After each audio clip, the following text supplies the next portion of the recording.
Former Starbucks CEO Howard Schultz, who has promised to run an incredibly unpopular independent campaign against Bernie Sanders if he wins the nomination, has apparently said, never mind, not doing that.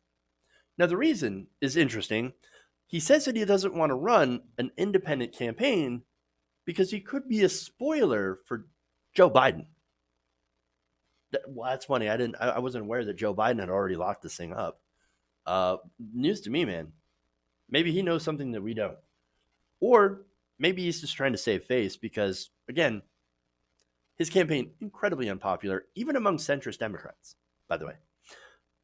Now, what's funny also is I got to ask, was this decision made before or after Joe Biden's eye exploded on stage? Or the 90 different gaffes that he's made in the last few days on his recent campaign stops?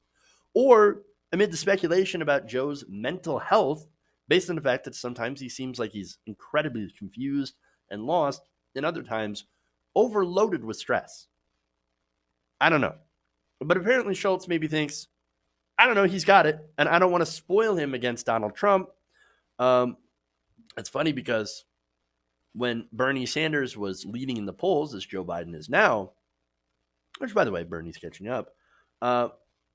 When Bernie Sanders was leading, this is when Howard Schultz was thinking, I'm going to jump in the race. Why? Because he wanted to stop Bernie Sanders. Which, of course, I've said it before, and it still rings true. People like that would rather have Donald Trump for 4 years than actually have a real progressive elected. And with Biden, of course, he would get somebody who's essentially a true moderate Republican who won't raise Howard Schultz taxes. Now, just because he's dropping out, by the way, that doesn't mean Schultz is leaving politics or taking his money with him. Oh, no. He's got a plan for his money. Axios reports that he originally planned to spend about over $100 million on 2020 on his election campaign, but now will direct that same amount over a longer time towards, quote, innovative efforts to reduce inequality and promote political reform. I wonder what that's going to turn out to be.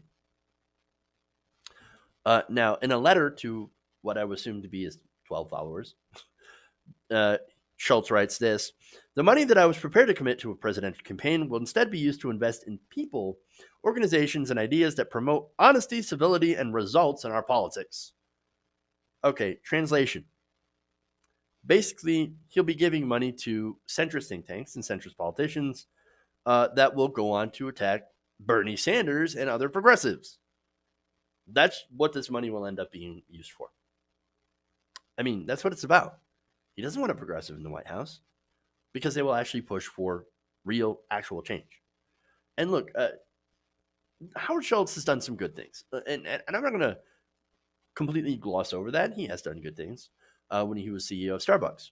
But at the same time, he only wishes, like Biden, to return to the pre-Trump days where everything was so great and we had civility. But we still had all these economic issues.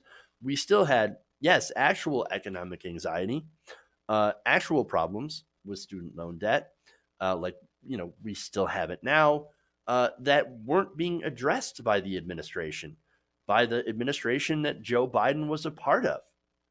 There were still lots of problems, and I would argue that a lot of those problems did lead to the rise of Donald Trump. Howard Schultz didn't see those problems. Howard Schultz simply wants to return to civility. In the days where the Democrats had fallen asleep and corporations continued to do extremely well. Those are not the days we need to go back to. We need a progressive future, and we need to ignore people like Howard Schultz. I'm glad he's dropping out. He should have, I'm glad that he decided not to run and be a spoiler to Bernie Sanders. And all I got to say, at the end is just bye. Bye, Felicia. Don't let the door hit you where the good Lord split you. Hey guys, hopefully you enjoyed that free video. Now I'm going to have to ask you a favor. Between the demonetization and the YouTube algorithm messing around with view counts, etc., we're having a hard time adjusting to the new YouTube reality, which is where you guys come in. See, we have a Patreon, patreon.com/TYTNation, set up to help us rely on you guys, the viewers, instead of big corporate ads. Look, you know the show. You know I'm not in favor of big corporations anyway. So help us transition away from relying on the ad model to pay the bills and sign up to be a patron, patreon.com/TYTNation. That goes a long way to help us keep the lights on. And you guys will know that you're supporting independent progressive media.